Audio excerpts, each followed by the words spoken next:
L'année 2024 au centre hospitalier universitaire de Brazzaville a été marquée par l'organisation de plusieurs activités qui s'inscrivent dans le cadre de l'amélioration des différentes prises en charge médicales de la population en général et des usagers de cette structure sanitaire en particulier. Ajoute à cela l'amélioration continue du plateau technique ainsi que des services cliniques du CHUB. S'agissant du plateau technique, le centre hospitalier universitaire de Brazzaville a reçu définitivement le 31 janvier 2024 les appareils de scanner, encore appelés tomodensitométrie, et celui de l'imagerie par résonance magnétique IREM.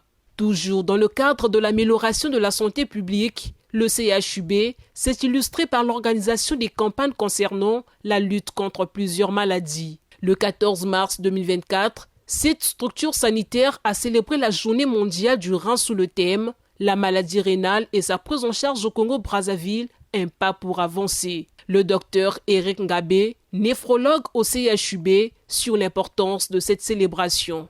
Là, on est en train de faire l'information que l'hypertension donne l'insuffisance rénale, le diabète donne l'insuffisance rénale, le VIH donne l'insuffisance rénale, l'obésité, le tabac, les médicaments de la rue, les anti-inflammatoires donnent l'insuffisance rénale. Donc quand on informe comme ça, la personne, quand elle est sérieuse avec sa santé, évitera l'insuffisance rénale. Mais si par ce que la personne a l'hypertension, le diabète, après un temps donné, obligatoirement l'insuffisance rénale arrive, mais déjà avec la créate ici, on diagnostique tôt, on traite tôt, on évite que la personne évolue rapidement vers l'insuffisance rénale nécessitant la dialyse. L'année 2024 au CHUB a été aussi marquée par la conférence du directeur général de cette structure sanitaire à l'endroit des agents qui exercent dans cet hôpital. Une conférence axée sur le respect de l'éthique professionnelle en milieu hospitalier. À cette occasion, le directeur général, le professeur Thierry Gombe, a martelé sur la rigueur morale et la promotion des bonnes valeurs au sein de cet hôpital. En général, le personnel fait son travail en respectant les règles d'éthique et des règles de déontologie. Mais qu'il faut toujours rappeler, même si on n'a pas les moyens de travail, même si les moyens sont limités, ça nous impose une rigueur morale sans exception. Au cours de cette conférence, plusieurs thématiques ont été développées, entre autres la conceptualisation éthique et morale, éthique du soignant, éthique normative. Ce dans le but de lutter contre les antivaleurs au CHUB. À partir d'aujourd'hui et maintenant, retenez que la formation, le dossier analysé. Donc ce n'est plus l'histoire où quelqu'un rentre avec un BPC, il sort maintenant avec un doctorat. C'était des histoires où tout le monde venait avec un diplôme. Ça, c'est fini. Les changements de carrière inappropriés. Changement de carrière inapproprié. La conséquence, c'est qu'ils ont peut-être acheté le diplôme et ils ne viennent pas. Le centre hospitalier universitaire de Brazzaville a aussi organisé la semaine paramédicale dans le cadre de la Journée internationale des sages-femmes, des infirmiers et infirmières. Une célébration qui a donné lieu à une marche sportive le 5 mai 2024, partie du CHUB, au pont du 15 août 1960 situé à Bakongo, 2e arrondissement de Brazzaville. Cette marche avait réuni les paramédicaux du CHUB et les agents des autres services de cet hôpital en présence du directeur général. Je salue l'initiative prise par la directrice des soins infirmiers de faire ce parcours de santé. C'est une bonne chose, surtout quand on sait que c'est un bon investissement et qu'on y gagne toujours. Je crois qu'il y a une expression qui dit « un esprit sain dans un corps sain ». C'est un métier qui est noble parce qu'elle contribue à donner la vie. Et j'insiste beaucoup pour qu'elles développent en plus de leur qualité professionnelle, qu'elles développent quand même encore des qualités humaines, dans l'empathie, le savoir-être. J'encourage qu'elles puissent développer cet aspect également de leur pratique. Au cours de la semaine paramédicale, un accent particulier a été mis entre autres sur l'hygiène des mains ainsi que sur la fiche technique indiquant le lavage des mains. Ce au cours d'une conférence animée par la directrice des soins infirmiers, Priscilla Bakala. Une hygiène des mains mal appliquée met des risques dans la réalisation du soin. Si nous avons retenu ce geste, c'est parce que c'est elle qui détermine l'asepsie à la première étape lorsqu'on réalise un soin invasif. Et l'infirmière est celle qui réalise un soin invasif. L'hygiène des mains permet de protéger le patient et l'agent. Parce que l'agent peut transmettre des microbes auprès du malade, comme le malade peut transmettre des microbes auprès du soignant. Toujours dans le sens de l'amélioration de la santé des populations, le service maxillofacial, en collaboration avec le service de stomatologie du CHUB, avec l'appui de la Direction générale du CHUB et de l'ONG Smaltrui, a organisé la campagne gratuite de lutte contre la fente labiopalatine dénommée Sourire Vacances, destinée aux enfants et aux adultes. La campagne Sourire Vacances a pour objectif comme d'opérer, d'un côté d'opérer les enfants ayant des fentes labiopalatines gratuitement, et de l'autre côté impulser l'inauguration de l'année humanitaire 2024-2025. À la phase de recensement des malades, et cette phase, il n'y a pas les limites d'âge. On inscrit tous les enfants et on choisit ceux qui ont l'âge d'être opérés, donc notamment les enfants qui sont âgés de plus de 5 mois. Ceux-là, on les choisit. Et ceux qui ont moins de 5 mois, on est obligé de les suivre pour attendre le moment idéal pour les opérer. D'autant plus qu'on a une campagne qui est juste une période inaugurale. Et après, il y aura la prise en charge globale qui s'inscrit dans le programme classique du CHU, mais tout en restant gratuit. L'année 2024 au CHUB a été marquée par la construction de l'unité de production d'oxygène. Elle a la capacité de produire 160 bouteilles de B60 d'oxygène, c'est-à-dire des grandes bonbonnes d'oxygène dans le but d'assurer l'autonomisation et la prise en charge rapide des malades dans les différents services du CHUB en cas de besoin d'oxygène. Nous sommes très heureux de pouvoir recevoir aujourd'hui cette centrale de production d'oxygène. C'est un élément important de notre arsenal thérapeutique.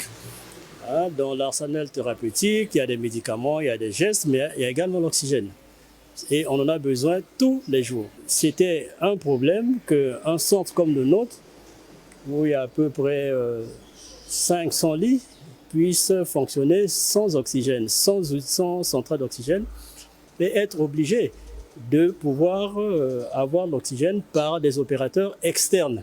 Et là, aujourd'hui, on va avoir une autonomie dans cette production-là. Ayant eu la charge de la construction de cette unité de production d'oxygène médical, la compagnie Afrique Medical Technology assure le transfert de compétences à l'endroit des techniciens du CHUB pour le fonctionnement de cette unité de production d'oxygène médical. Nous avons prévu une formation d'une semaine avec les techniciens, notamment du CHU, du ministère et peut-être d'autres hôpitaux. Et puis nous avons une période de garantie d'1 année et nous avons une période de maintenance de 3 années. Dans le cadre de l'amélioration du renforcement de la fraternité et de la confiance mutuelle entre le personnel du CHUB, la Direction générale a initié le 14 août 2024 la journée Team Building à Brazzaville. J'aimerais bien qu'on gagne en résilience, c'est-à-dire que nous avons des problèmes particuliers à notre fonctionnement.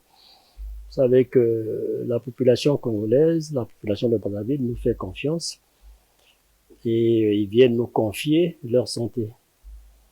Et donc, cette population espère rencontrer notre conscience professionnelle et toutes ces activités-là veillent à la prise de conscience de cette responsabilité-là pour que, en dépit des difficultés qui existent, il y a un contexte difficile, que nous puissions quand même répondre aux attentes de la population. Une coach et formatrice spécialisée en leadership et stratégiste en marque personnelle a guidé les participants à travers une série d'activités conçues pour favoriser la cohésion et améliorer les relations interpersonnelles au sein du CHUB. Donc des exercices qui leur ont permis de pouvoir prendre la parole, de pouvoir partager des anecdotes personnelles et professionnelles, d'être à l'écoute des uns des autres et de voir que finalement ils ont pas mal de points communs et de similitudes. Ce que je remarque dans leur attitude, c'est qu'ils avaient déjà finalement cet engouement en fait de pouvoir sortir du cadre médical et de pouvoir venir dans un lieu de détente. Le directeur général du CHUB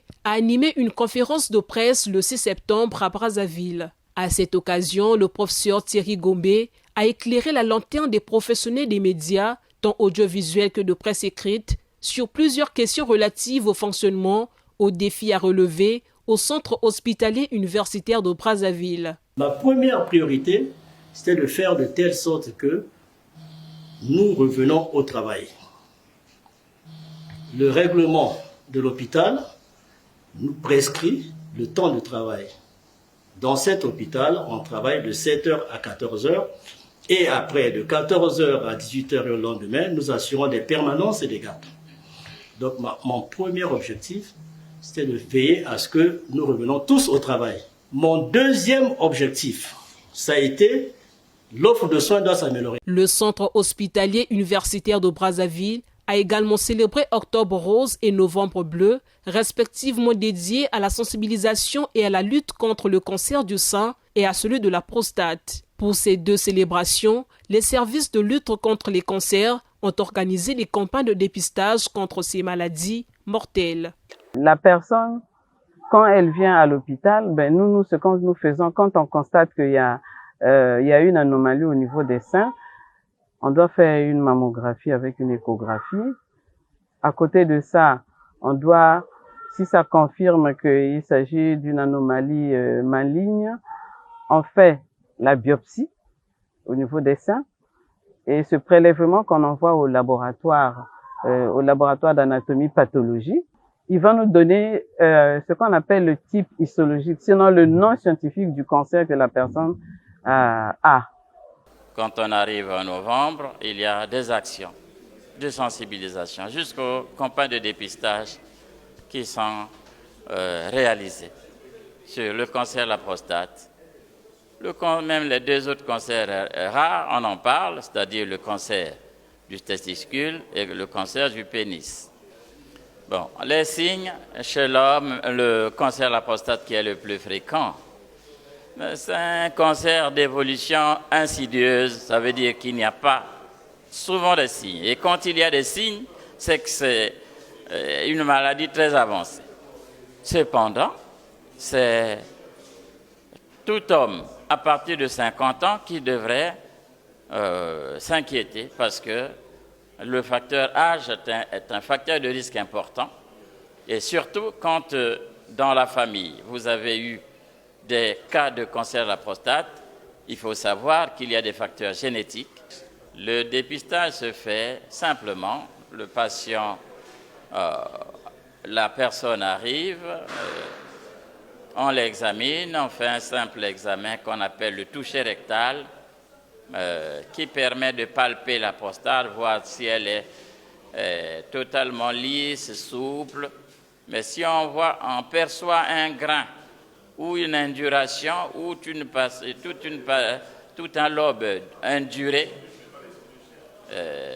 on peut se dire que cette prostate est suspecte de cancer. Le centre d'hémodialyse du centre hospitalier universitaire de Brazzaville a connu la visite du Premier ministre chef du gouvernement, Anatole Koliné-Makosso, le 27 novembre 2024. En compagnie de l'ancien ministre de la Santé de la Population, Gilbert Mokoki, et du directeur général du CHUB, le professeur Thierry Gombe, le Premier ministre a fait la ronde des différentes salles que compte ce centre d'hémodialyse destiné au suivi des malades souffrant d'insuffisance rénale. On souffrait de constater que pour une insuffisance, même quand elle est mineure, on était obligé de faire partir nos patients à l'étranger. Le président s'en est tellement préoccupé qu'il avait commencé par installer un centre. L'hôpital est dit Lucie Bongo Ndimba à Oyo, mais c'était pas suffisant. Et on voyait comment nos compatriotes qui partaient parfois de Pointe-Noire, de Brazzaville, étaient obligés d'aller à Oyo pour se faire dialyser. Et la préoccupation du président était de faire en sorte que nous ayons un centre à Brazzaville et un centre à Pointe-Noire. Équipé de 25 lits et du même nombre de générateurs de dialyse Nipro, le centre d'hémodialyse du CHUB dispose aussi d'un laboratoire, des salles de traitement d'eau et d'un entrepôt. Les rénovations apportées au centre hospitalier universitaire de Brazzaville ainsi que les différentes campagnes de sensibilisation et de lutte contre plusieurs maladies organisées au CHUB visent l'amélioration de la santé des usagers du CHUB, ce avec la dextérité des professionnels de santé exerçant au sein de cet hôpital. Ceux-ci restent disponibles dans le suivi des malades, bien que quelquefois, la situation socio-économique est peu favorable.